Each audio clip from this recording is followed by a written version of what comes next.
বাতাসে ঝুলে আছে এক পুরনো নিঃশ্বাস, ঢাকা শহরের ফুসফুসে। আমার শহর এক সময় জীবনের কেন্দ্র, আজ কেবল অতীতের প্রতিধ্বনি। মিরপুর স্টেডিয়ামে একদিন ছিল উল্লাস, করতালির ঢেউ। আজ সেখানে শুধু ঘাসের বিছানা আর নিস্তব্ধতা।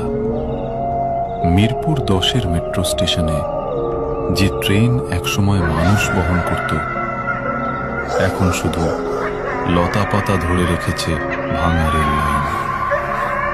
শহরের প্রতীক শাপলা চত্বর আজ এক জলে ডোবা আয়না।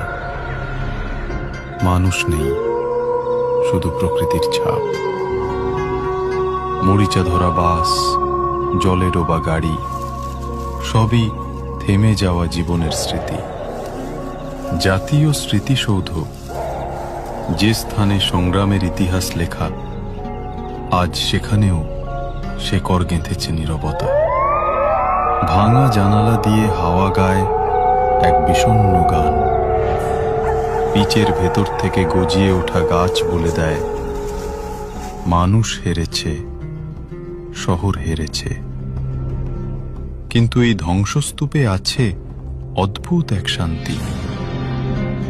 পচা মাটির গন্ধ, কালো পানির আয়না, আর ছাদের উপর জন্মানো গাছ মনে করিয়ে দেয়, শেষ পর্যন্ত প্রকৃতিই জয়ী হয়।